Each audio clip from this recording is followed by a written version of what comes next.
தவறு செய்கிறவங்களுக்கு காவல்துறையை கண்டு ஒரு பயம் இருக்கணும். அந்த பயங்கிறது இப்போ இல்லை. அதே மாதிரி தவறு செய்கிறவங்களுக்கு நீதிமன்றங்களை கண்டு ஒரு பயம் இருக்கணும். ஜெயிலில் போட்டுருவாங்க, ஆயுள் தண்டனை கொடுப்பாங்க, தூக்கு தண்டனை கொடுப்பாங்க, அதனால நம்ம தவறு செய்யக்கூடாது அப்படிங்கிற ஒரு பயம் சுத்தமாக இல்லை. நிர்பயா வழக்கு அதில் 5 பேருக்கு தூக்கில் போட சொல்லி விசாரணை நீதிமன்றம் சொல்லிட்டாங்க. ஆனால் அவங்கள தூக்கில் போடுறதுக்கு 7.5 வருஷம் ஆச்சு. நம்ம சட்டம் என்ன சொல்லுது அப்படின்னா 1000 குற்றவாளிகள் தப்பிச்சிடலாம், ஆனால் ஒரு நிரபராதி தப்பிக்க கூடாதுன்னு நினைக்கிறாங்க. அது நியாயம்தான். ஆனால் அந்த 1000 குற்றவாளிகள் தப்பிக்கலாம் அப்படின்னு சொன்னதை பயன்படுத்தி அந்த கேப்பில் 1000 பேர் 1000 லட்சக்கணக்கான பேர் தப்பிச்சு வந்துடுறாங்க. மெரிபா பன்னீர் சோடா, ஐ ட்ரஸ்ட் மெரிபா. இவங்களை அங்கே உள்ளே வச்சு கொத்தடிமையாக வச்சு வேலை வாங்குறது ஒரு தவறு. சின்ன பையனை சைல்டு லேபர் அது யூஸ் பண்ணதும் தப்பு. இந்த பையனை அடித்து கொண்டது 2. 3வது இந்த கொலையை மறைக்கிறதுக்கு, தடயத்தை மறைக்கிறதுக்கு அவனை அங்கேயே புதைக்கிறாங்க. அப்போ அந்த அளவுக்கு உங்களுக்கு மனசில் தைரியம். என்ன பண்ணிட போகிறாங்க, இவங்க ஏழை தானே, இவங்க போய் சொன்னால் போலீஸ் நம்பிடுவாங்களா? 2வது அப்படி இருந்தாலும் நம்ம கோர்ட்டில் போனோம்னா ஜாமீனில் வந்துடலாம், கேஸ் நடத்தி நம்ம விடுதலை ஆகிடலாம் அப்படிங்கிற ஒரு தைரியம். துப்பாக்கியை காட்டி மிரட்டி அவங்க அணிஞ்சிருந்த 5 பவுன் செயின், அப்புறம் அங்கே பீரோவில் இருந்த 15 பவுன் நகை, இது 20,000 ரூபா ரொக்கம், இது எல்லாத்தையும் கொள்ளையடிச்சு. துப்பாக்கி காட்டி மிரட்டி இருக்காங்கன்னா தமிழ்நாட்டில் துப்பாக்கி கலாச்சாரம் உருவாகல இருக்கு. ஏற்கனவே கிட்டத்தட்ட 50-60 லட்சம் பேர் இருக்காங்க உள்ள தமிழ்நாட்டுக்குள்ள.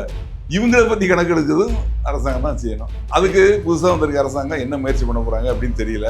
இல்லை அப்படின்னா தமிழ்நாட்டில் பெரிய கலாச்சார சீரழிவு இது ஒரு பக்கம். அங்கேருந்து வர்றவங்க ஆயுதங்கள் எடுத்துகிட்டு வராங்க, கஞ்சா போதை பவுடர் எடுத்துகிட்டு வராங்க. நிறைய பேர் நல்ல உண்மையிலே வேலை செய்யணும்னு வர்றவங்களும் இருக்காங்க. ஆனால் இது தரம் பிரிக்கணும் இல்லையா? ரிஃப்ளெக்ட் நேயர்களுக்கு வணக்கம். இன்று நம்மோடு நேர்காணலில் ஓய்வு பெற்ற காவல் உதவி ஆய்வாளர் ராஜாராம் அவர்கள் நம்மோடு இணைகிறார். ஐயா வணக்கம். தொடர்ச்சியாக நடந்துட்டு இருக்கக்கூடிய குற்றச்செயல்கள் என்னதான் ஆட்சியில் இருக்கிறவங்களோட ஒரு குற்றச்சாட்டை நம்ம வச்சாலும் ஒரு காவல்துறை தரப்பிலிருந்து உங்களுடைய பார்வை எப்படி இருக்கு? தொடர்ச்சியாக நம்ம பார்த்துட்டு இருக்கோம். இப்போ ராசிபுரத்தில் நேற்றைக்கு ஒரு மூதாட்டியை துப்பாக்கி முனையில் செயின் பறிச்சிருக்காங்க. கூடவே பார்த்தாச்சுன்னா தென்காசியில் ஒரு படுகொலை. அதுக்கு அடுத்தபடியாக திருத்தணியில் அந்த ஆடு மேய்க்க போன சிறுவனை கொலை பண்ணி அங்கேயே புதைச்சிருக்காங்க. அதுவும் 3-4 நாள் அம்மாவை உள்ள பூட்டி வச்சு கொடுமைப்படுத்தியிருக்காங்க.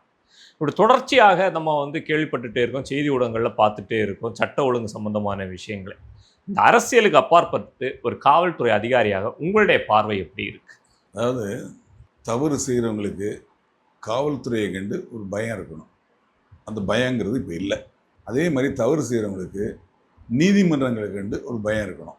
நீதிமன்றம் மூலமாக நமக்கு தண்டனை கொடுப்பாங்க, ஜெயிலில் போட்டுருவாங்க, ஆயுள் தண்டனை கொடுப்பாங்க, தூக்கு தண்டனை கொடுப்பாங்க, அதனால் நம்ம தவறு செய்யக்கூடாது அப்படிங்கிற ஒரு பயம் சுத்தமாக இல்லை. நான்லாம் சிறுவனாக இருந்த காலத்தில் காவல்துறையை கண்டா பார்த்தாலே பயப்படுவாங்க.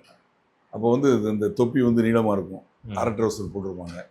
அது காவல்துறை சைக்கிளில் தான் வருவாங்க. அவங்க சைக்கிளில் அங்கே 1 கிலோமீட்டருக்கு அங்கே வர்றதுக்கு முன்னாடி இங்கே பார்த்தாங்கன்னா இங்கே இப்போ நடந்து சைக்கிளில் போகிறவங்க சைக்கிளை விட்டு இறங்கிடுவாங்க மரியாதை கேட்க. அவங்க ஒன்றும் கேட்க போவதில்லை. அவங்க கூட அப்படி பார்த்தாங்கன்னா சந்தேகப்பட்டு யார் நில்லுங்க, எங்கே வாங்க, எங்கே போகிறீங்க, என்ன சமாச்சாரம் அப்படின்னு விசாரிப்பாங்க, அவ்வளோதான். ஆனால் அந்த தோரணை அவங்களை கண்டாலே அந்த பயம். இவங்க ஒன்றும் தப்பு பண்ணல, ஆனால் தப்பு பண்ணாதவங்களே கூட ஒரு மரியாதை. அந்த மரியாதை கூட தேவையில்லை. இப்போ காவல்துறையே அடிக்க ஆரம்பிச்சிட்டாங்க. காவல்துறை அடிக்கிறாங்க, வெட்டுறாங்க, கொலை பண்ணுறாங்க. அந்த மாதிரி சூழ்நிலைகள் வளர்ந்துச்சு. இதுக்கு காரணம் என்ன அப்படின்னா 2-3 காரணங்கள். அது மாதிரி நீதிமன்றத்தை கண்டு சுத்தமாக பயம் இல்லாமல் போச்சு. நீதிமன்றத்தை கண்டு பயம் இல்லாமல் போனதுக்கு காரணம் என்ன அப்படின்னா நம்ம நாட்டில் உள்ள நீதிமன்றங்கள், நம்ம நீதித்துறை, அதாவது நீதிமன்றங்களை குறை சொல்லல, நம்ம கூட நீதி பரிபாலனம், அதாவது சட்டங்கள் எப்படி இருக்குது அப்படின்னா அந்த தவறு செய்தவங்க குற்றவாளின்னு சொல்லி நீதிமன்றமே தீர்ப்பு சொல்லி, ஒரு உதாரணத்துக்கு சொல்கிறேன், நிர்பயா வழக்கு அதில் 5 பேருக்கு தூக்கில் போட சொல்லி விசாரணை நீதிமன்றம் சொல்லிட்டாங்க. ஆனால் அவங்கள தூக்கில் போடுறதுக்கு 7.5 வருஷம் ஆச்சு. அப்பீல் பண்ணி. இதுக்கெல்லாம் காரணம் என்னென்னா, அதாவது நம்ம சட்டம் என்ன சொல்லுது அப்படின்னா 1000 குற்றவாளிகள் தப்பிச்சிடலாம், ஆனால் ஒரு நிரபராதி தப்பிக்கக்கூடாது அப்படின்னு நினைக்கிறாங்க. அது நியாயம்தான். ஆனால் அந்த 1000 குற்றவாளிகள் தப்பிக்கலாம் அப்படின்னு சொன்னதை பயன்படுத்தி அந்த கேப்பில் 1000 பேர் 1000 லட்சக்கணக்கான பேர் தப்பிச்சு வந்துடுறாங்க. அதுதான் இதுக்கு மெயின் காரணம். இப்போ இந்த 3 சம்பவங்களை பற்றி நம்ம பார்ப்போம். இந்த திருத்தணியில் நடந்தது ஒரு தாய், வெண்ணிலான்னு அவங்க பேர். அவங்களுக்கு 3 பையங்க, 15 வயசில் இருந்தேன், 11 வயசில் ஒருத்தன், 7 வயசில் ஒருத்தன். இந்த பசங்களை வச்சுக்கிட்டு அந்த தாய் வந்து அந்த ஆட்டு பண்ணை, கோழி பண்ணை 2ம் வச்சுருக்காரு. அவர் பாலமுருகன் என்னமோ ஒரு பேர், எம்ஜிஆர் நகரில் திருத்தணியில். அந்த பண்ணையில் இந்த அம்மா வந்து பார்த்துட்டு இருக்காங்க வேலையை. இந்த குழந்தைகளும் அவங்க கூட இருந்து எல்லா வேலைகளும் செய்கிறாங்க. அந்த சமயத்தில் அந்த பண்ணையிலேருந்து சில ஆடுகள் காணாமல் போயிருக்கு மேய்க்க போன இடத்துல. அப்போ அந்த பையன், பெரிய பையன், 15 வயசு பையன் தான் காரணம் அப்படின்னு சொல்லி அவனை கொண்டு வந்து இந்த ஓனர், அவரோட ஃப்ரெண்டு வினோத்துங்கிறவர், அந்த ஓனரோட ஒய்ஃபு 3 பேரும் சேர்ந்து அடிக்கிறாங்க. அதில் அந்த பையன் இறந்து போயிருக்கு. இந்த சம்பவம் இப்போ நடக்கலை, 3 மாதங்களுக்கு முன்னாடி நடந்திருக்கு. அதுக்கப்புறம் அந்த தாய் அலறி கேட்குறாங்க, மற்ற குழந்தைங்கள்லாம் அலறாங்க, இல்லை உங்களுக்கு நாங்கள் வந்து பணம் தரோம், கவலைப்படாதீங்க அப்படின்னு சொல்லிட்டு அந்த குழந்தைய, இறந்து போன குழந்தையோட உடலை அங்கேயே புதைச்சிடுறாங்க. புதைச்சி அதுக்கு மேலே சிமெண்ட் போட்டு கல் வச்சு கட்டிடுறாங்க, தொட்டி மாதிரி. இப்போ இந்த அம்மா அங்கேயே தொடர்ந்து வேலை செஞ்சுட்டு இருக்காங்க. இவங்களுக்கு சொன்னபடி அவங்க நஷ்ட ஈடு எதுவும் கொடுக்கல. இவங்களை வந்து அவங்க தனியாக விடவே இல்லை, உள்ளேயே அடிமை மாதிரி வச்சுருக்காங்க, கொத்தடிமை மாதிரி. இந்த சூழ்நிலையில் அவங்க கேட்குறாங்க, எனக்கு பணம் தரேன்னு சொன்னீங்களா, அதாவது கொடுத்துருங்க, நான் மற்ற குழந்தைங்களை கூப்பிட்டுட்டு நான் போயிடுறேன் அப்படின்னு கேட்குறாங்க. ஆனால் இவங்க கொடுக்கல. பணத்தை கொடுக்காம அவங்க வந்து நெருக்கி கேட்க ஆரம்பிச்சதுக்கப்புறம் ஒன்றையும் கொலை பண்ணிடுவோன்னு சொல்லி அந்த லேடியை போய் கழுத்து பிடிச்சி, அந்த லேடி அங்கேருந்து தப்பி ஓடி வந்து அவங்க வந்து திருத்தணி காவல் நிலையத்தில் வந்து சொல்கிறாங்க. அங்கே வந்து இந்த மாதிரி என் பையனை கொண்டு புதைச்சிட்டாங்க, இப்போ வந்து என்னையும் இது மாதிரி பண்ண வராங்கன்னா காவல்துறை வந்து நேரடியாக வராங்க, வந்து கேட்குறாங்க, விசாரிக்கிறாங்க, பார்க்குறாங்க. அப்போ சொல்கிறாங்க, இந்த இடத்துல தான் என் பையனை புதைச்சிருக்காங்க அப்படின்னு சொல்கிறாங்க. உடனே அந்த ஓனரை கூப்பிட்டு இவங்க சொல்கிறாங்க, அந்த ஓனர், அவங்களோட ஃப்ரெண்டு 2 பேர் ப்ளஸ் அந்த ஓனரோட ஒய்ஃபு 3 பேரையும் கூப்பிட்டு கேட்குறாங்க. கேட்டால் அவங்க உண்மைதானே ஒத்துக்கிறாங்க. அப்புறம் என்ன பண்ணுறாங்க, ஜேசிபியை கொண்டு வந்து அந்த இடத்த ஓப்பன் பண்ணுறாங்க. இது மாதிரி புதைக்கப்பட்ட ஒரு கொலை செய்து புதைக்கப்பட்ட பூமிக்கு அடியில் புதைக்கப்பட்ட ஒரு பிரேதத்தை எடுக்கணும்னா தாசில்தார் மேலே தான் பண்ணணும். தாசில்தார் முன்னிலையில் தான் அதை பண்ணணும். அப்புறம் தாசில்தாரை வர வச்சு இவங்க கொடுத்த ரிப்போர்ட் பேரில் எஃப்ஐஆர் போட்டு வழக்கு பதிவு பண்ணி, அந்த வழக்கு பதிவு பண்ணதில் அவங்கள அரெஸ்ட் பண்ணி அவங்களோட வாக்குமூலத்தை பதிவு பண்ணி அதை வீடியோ ரெக்கார்ட் பண்ணி அதுக்கப்புறம் தாசில்தாருக்கு ரிக்வெஸ்டிஷன் கொடுத்து அவரை வரவழைச்சு, டாக்டர், போஸ்ட்மார்ட்டம் பண்ண டாக்டர் அவரையும் வரவழைச்சு அங்கேயே வந்து ஜேசிபியை வச்சு ஓப்பன் பண்ணுறாங்க. ஓப்பன் பண்ணி பார்த்தா எலும்பு கூட இருக்குள்ள. உண்மை, அவங்க சொன்னது உண்மை. அதில் அந்த பாடியை வெளியே எடுத்து அங்கேயே வச்சு போஸ்ட்மார்ட்டம் பண்ணுறாங்க. போஸ்ட்மார்ட்டம் டாக்டர் வச்சு பண்ணதுக்கப்புறம் இவர் அடித்து கொல்லப்பட்டார் அப்படிங்கிறதுக்கு எவிடன்ஸ், அதில் வந்து சதை பகுதியெல்லாம் நிறைய மண்ணு தின்னுச்சு, எலும்பு தான் இருக்குது. அந்த எலும்புகளில் வந்து தெரியும், அது வந்து ரசாயன பரிசோதனைக்கு அனுப்பிச்சாங்கன்னா, தடவியல் அது இருக்கு இல்லையா, ஃபாரன்சிக் லேப், அதுக்கு அனுப்பிச்சாங்கன்னா அவங்க பார்த்துட்டு இது மாதிரி அடித்து நொறுக்கியிருக்காங்க, எலும்பு ஒடிஞ்சிருக்கு, கை எலும்பு ஒடிஞ்சிருக்கு, இடுப்பு எலும்பு ஒடிஞ்சிருக்கு, மார்பு எலும்பு ஒடிஞ்சிருக்கு அப்படிங்கிறது, கால் எலும்பு ஒடிஞ்சிருக்கு அப்படிங்கிறது தெரியும். அதே மாதிரி கழுத்து நெரித்து கொலை செய்யப்பட்டதுக்கு என்ன ஆதாரங்கள் இருக்குது அப்படிங்கிறத வந்து அந்த பரிசோதனை முடித்து அவங்க கொடுத்ததுக்கு அப்புறம் தான் அந்த ரிப்போர்ட்டை பேஸ் பண்ணி தான் ஃபர்தர் நடவடிக்கை எடுக்க முடியும். இப்போ இவங்களை அரெஸ்ட் பண்ணி ரிமாண்ட் பண்ணிட்டாங்க 3 வரையும். ஆனால் இந்த வழக்கை பொறுத்தவரை அதாவது 2-3 விஷயங்கள் இருக்குது. ஒன்று, தகப்பன் இல்லாத குழந்தைங்க, ஒரு தாய், இவங்களை வந்து அடைச்சி வச்சு வேலை வாங்குறாங்க. இன்னொன்று, அந்த பையனுக்கு வந்து 18 வயசு கீழேன்னு சொல்கிறாங்க. ஆனால் வேலைக்கு வைக்கக்கூடாது. அதாவது வந்து கொத்தடிமை, இவங்களை வந்து அங்கேயே உள்ளே வச்சு கொத்தடிமையாக வச்சு வேலை வாங்குறது ஒரு தவறு.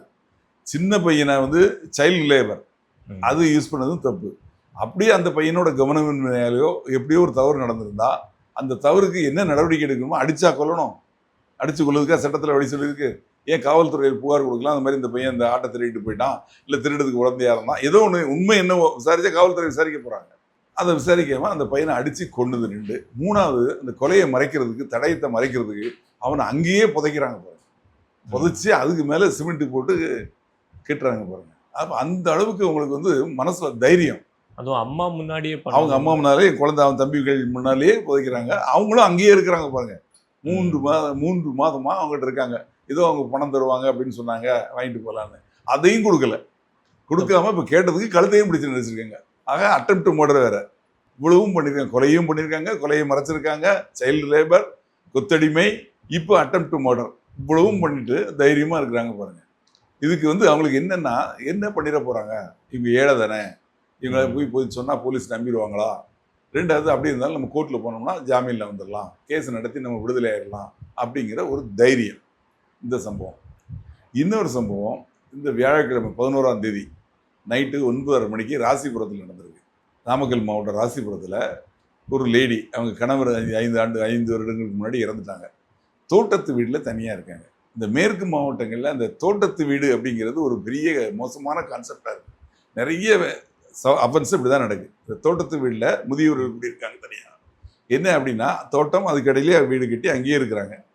அங்கே வந்து எந்த விதமான பாதுகாப்பு வசதியும் கிடையாது. சிசிடிவி கேமரா கிடையாது. ஒரு நாய் கூட வளர்க்குறது இல்லை அவங்க. அந்த மாதிரி இடத்துல இந்த தாய் மட்டும் தனியாக இருக்கிறாங்க. 58 வயசு அவங்களுக்கு. அவங்க என்ன பண்ணுறாங்க, அன்னைக்கு தன்னோட பெண் அவங்கள போய் பார்க்கறதுக்கு வெளியூரில் போய் பார்த்துட்டு நைட்டு திரும்பி வராங்க. ஒரு 9:30 மணிக்கு தான் வராங்க வீட்டுக்கு. வீட்டுக்குள்ளே நுழைஞ்ச உடனே 2 பேரும் இவங்களை ஃபாலோ பண்ணி வந்திருக்காங்களா இல்லை அங்கேயே இருந்தாங்களா அப்படிங்கிறது தெரியல. டக்குன்னு உள்ளே போகுது, துப்பாக்கி எடுத்து அந்த பெண்ணை மிரட்டி, துப்பாக்கியை காட்டி மிரட்டி அவங்க அணிஞ்சிருந்த 5 பவுன் செயின், அப்புறம் அங்கே பீரோவில் இருந்த 15 பவுன் நகைகள், இது 20,000 ரூபா ரொக்கம், இது எல்லாத்தையும் கொள்ளையடிச்சிட்டு போயிடுறாங்க. துப்பாக்கி காட்டி மிரட்டி இருக்காங்கன்னா தமிழ்நாட்டிலும் துப்பாக்கி கலாச்சாரம் உருவாகல இருக்கு. ஏற்கனவே இருக்கு. எப்படி இருக்குன்னு சொல்றேன்னா, வட இந்தியாவில் துப்பாக்கி, இங்கே நம்ம ஊரில் வந்து ஒருத்தர் வந்து லைசன்ஸ் துப்பாக்கி வாங்கணும் அப்படின்னா, துப்பாக்கி லைசன்ஸ் வாங்கணுங்கிறது ரொம்ப கஷ்டம்.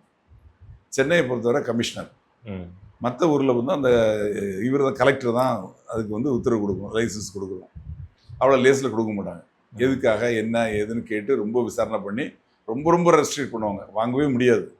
ஆனால் வட இந்தியாவில் குறிப்பாக பீகார், உத்தரப்பிரதேசம்னா அங்கே வந்து குடிசை தொழில் மாதிரி, இங்கே தீப்பெட்டி செய்கிறாங்க இல்லையா, அது மாதிரி அங்கே துப்பாக்கி செய்கிறாங்க.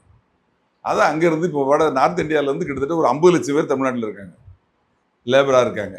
வராங்க போகிறாங்க. அதில் போயிட்டு வரையில் அங்கேருந்து செய்யக்கூடியவங்களோ, வியாபாரம் பண்ணுறவங்களோ, இல்லை இதை வந்து ஒரு தொழிலாக செய்கிறவங்களோ அதை வாங்கிட்டு வந்துடுறாங்க. 5,000 10,000 கொடுத்தா போதும், துப்பாக்கி பிஸ்டல் கிடைக்கும். அப்போ அந்த வட இந்தியர்கள் வருகையை கண்காணிக்காததும் அதை முறைப்படுத்தாததும் இந்த துப்பாக்கி பெரிய தப்பு. அது வந்து என்னன்னா, இன்னர் லைன் பாஸ்போர்ட் அப்படின்னு ஒரு கான்செப்ட் இருக்கு. என்ன அப்படின்னா, ஒரு ஸ்டேட்ல இருந்து இன்னொரு ஸ்டேட்டுக்கு ஒருத்தர் போறாங்க அப்படின்னா, அவங்க போய் சுற்றுலா போகலாம், ஒரு தொழில் நிமித்தமாக போகலாம், ஒரு 6 மாதம் போய் அங்கே இருந்து ஒரு கட்டிட வேலை செய்ய போகிறேன்னு போகலாம், இல்லை வந்து ஒரு பெர்மனெண்ட்டாக அங்கே வந்து ஒரு தோட்டத்தில் வேலை செய்ய போகிறேன் அப்படின்னு வரலாம், இல்லை ஒரு ஃபேக்ட்ரியில் வேலை செய்கிறதுக்கு, இல்லை டிரான்ஸ்ஃபரில் அங்கே வரலாம்.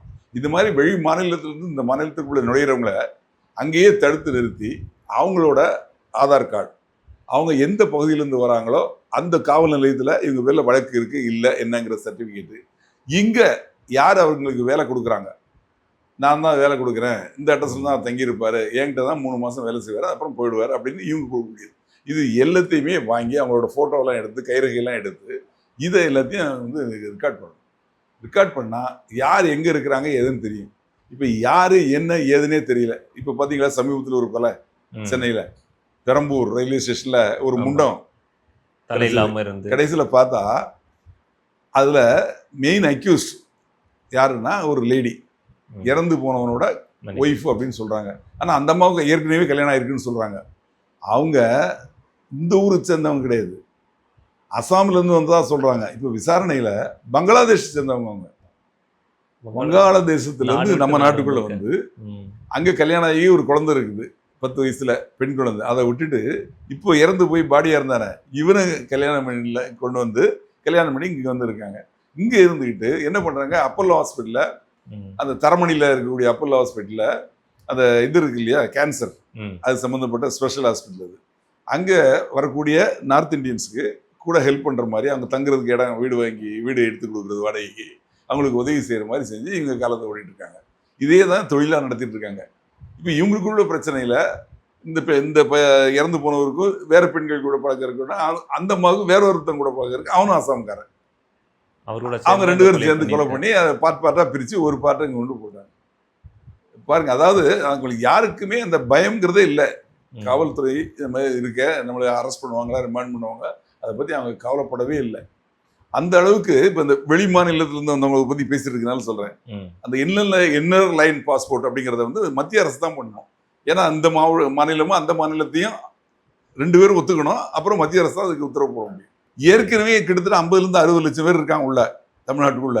இவங்களை பற்றி கணக்கு எடுக்கிறதும் அரசாங்கம் தான் செய்யணும். அதுக்கு புதுசாக வந்திருக்க அரசாங்கம் என்ன முயற்சி பண்ண போகிறாங்க அப்படின்னு தெரியல. இல்லை அப்படின்னா தமிழ்நாட்டில் பெரிய கலாச்சார சீரழிவு இது ஒரு பக்கம். அங்கேருந்து வர்றவங்க வந்து ஆயுதங்கள் எடுத்துகிட்டு வராங்க, கஞ்சா போதை பவுடர் எடுத்துகிட்டு வராங்க. நிறைய பேர் நல்ல உண்மையிலே வேலை செய்யணும்னு வர்றவங்களும் இருக்காங்க. ஆனால் இது தரம் பிரிக்கணும் இல்லையா? யார் நல்லவன் யார் கெட்டவங்கிறத அரசாங்கம் வந்து நிச்சயமாக அது நடவடிக்கை எடுத்து இந்த இன்னர் லைன் பாஸ்போர்ட் முறையை கொண்டு வந்து நடவடிக்கை எடுக்கணும். உங்களோட நேரத்தை எங்களுக்காக செலவிட்டமைக்கு மெரிபா பன்னீர் சோடா. I trust மெரிபா.